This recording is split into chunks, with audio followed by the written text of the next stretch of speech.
So just, I guess, talk to me about the Rising Foundation, and come at me as a person that actually didn't know anything about it until Glenn has said, another round of funding for the Harcourts Foundation. We're going to put forward the Rising Foundation. What? Rising what? Yeah, what is it? What is the Rising Foundation? Yeah, that's cool. We're a leadership development program that's a charitable trust for now 11 years. And so we serve South Auckland high schools and communities from year 8 right up until year 13.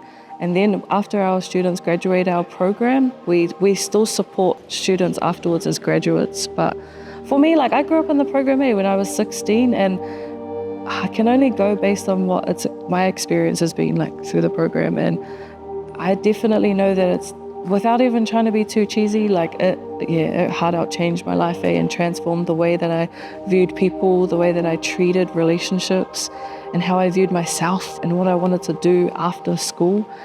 So it's pretty much what I can say is it's the gaps that our schools and communities don't necessarily teach that we try and get in there and support rangatahi with. So we are an open door in our schools, meaning that regardless of race, gender, whatever it is, come as you are, we'll take you in. It's a family, and from that program of life skills, mental health, we do give tangible micro credentials, things that they need out there as young adults to thrive. So that means driver licensing, that means CVs, that means employability.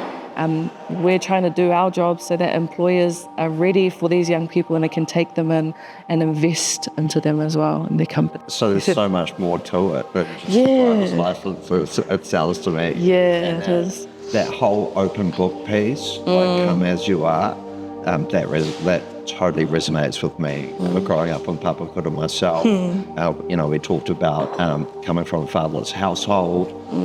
There's just a whole lot of emotion that you go through as a young person trying to find yourself in this world.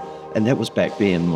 Even today, it's just so much different. So just talk a little bit more about that kind of support around that mental health piece that the Rising Foundation offers.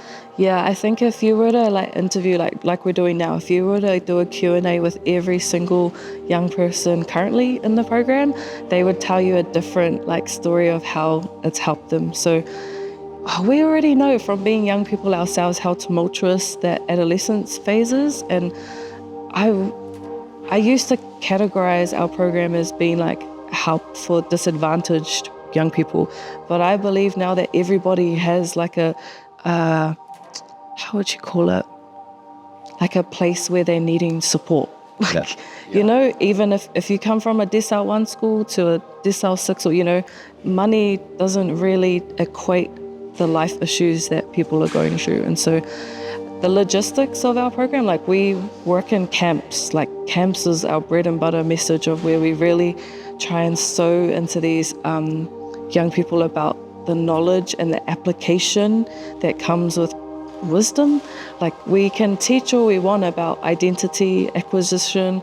We can teach them about being honest people, that people don't like liars, all these really good life skills that if they're not given the testing grounds to apply that, how are they going to sort of replicate that in their lives? So camps to us is where we sit with the knowledge in the workshops, and then we create environments or spaces where they actually get to test, reflect, and apply those things into our lives. So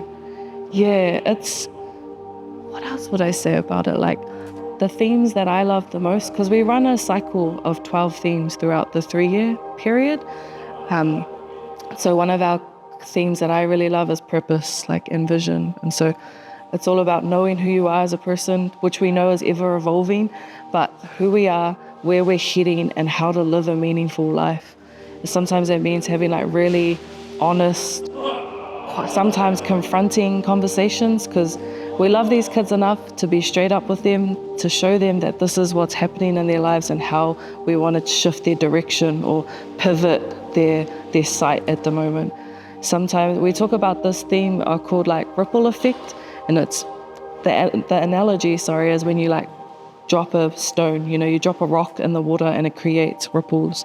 And so from the smallest, most subtle decisions that they're making, for example, bunking A, like skipping school is such a common theme that we have young people going through.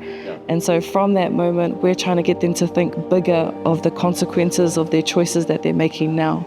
Because some of them, they're already exposed to what adults, like what we are experiencing. They're already going through that hardship.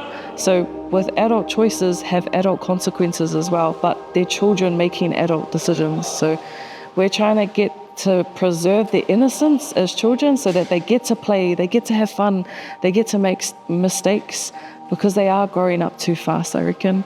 They are subjected to already, we have a lot of families that rely on the young people to be like caregivers or take on responsibilities for their siblings, get part-time jobs like night shifts, graveyard shifts, then go to school in the morning, then go to church, then look after the kids. It's a real toxic cycle, eh? And so not only are these camps something that provides them with insight in their lives, but it's really a chance for them to be kids, get away from the burdens of what school and life can often give them, and just have a space to be them, and have fun and make memories. I think there's a piece there that says it's such a hyper-connected world, particularly with these damn things.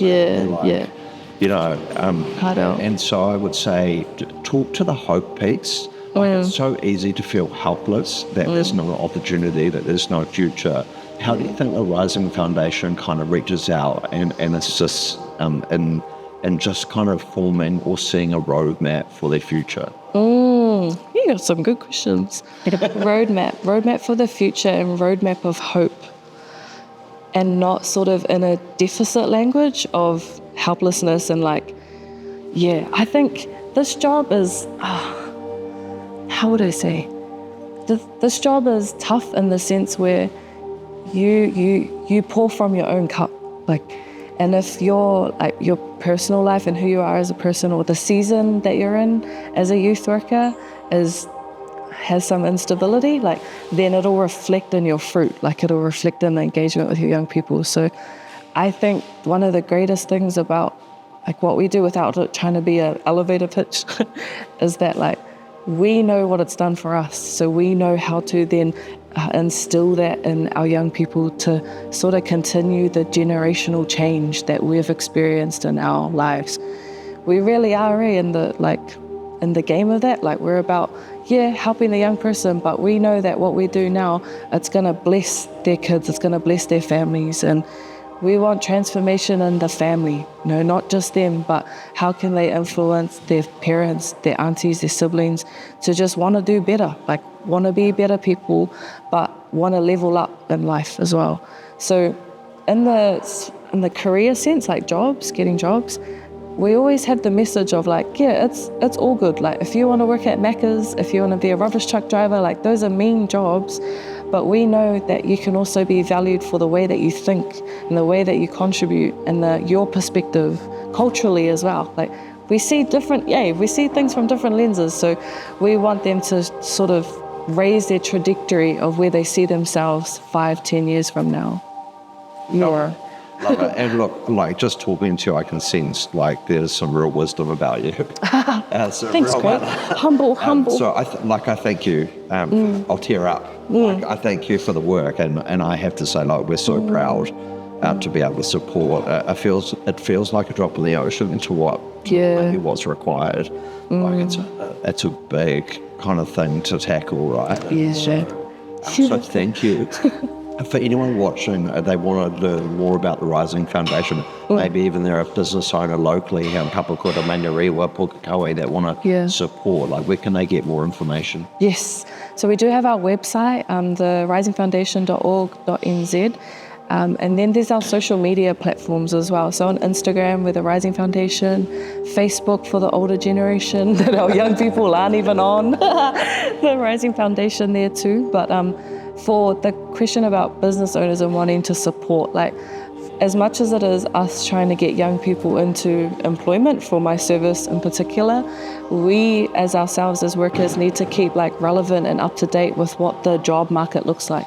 Employers, business owners, they're struggling at the moment to sustain their own staff, let alone recruiting young people. So if we have more sustainable relationships where that communication or that knowledge is shared as well, that helps us help our young people to be ready for them when they go out there. But yeah, also we have really great people like the Harcourts Foundation that support us and believe in what we do, and therefore are able to sustain funding for us. So we're really proud that we haven't had to touch as much ministry funding as a usual NGO would. And so if that's something that people want to reach out to and want to support financially as well, we'd be so grateful for that too. To keep doing the mahi, keep doing it well with quality. There's also always a question of expansion, where to from here? Where's the Rising going to go? Are we going to spread our wings further into more schools? And so we're really precious about our gift, which is the Rising. And so we want to expand in the sense we're going lower in the year levels, not necessarily out to more schools, but sort of planting the seed earlier before high school. I think that's where the real gold is, GEMS. We're kind of categorized as a proactive service. We're trying to get them before they hit the cliff, essentially. And I think that starts from when they're year 7, year 8, before high school. Because as you say, people were exposed younger. Yeah, you're right. Hey, thank you. I appreciate it. And again, without tearing up in front of the camera, I fully respect the work that you're doing. And it's just legend. Thank you. Thank you, bro. Listen,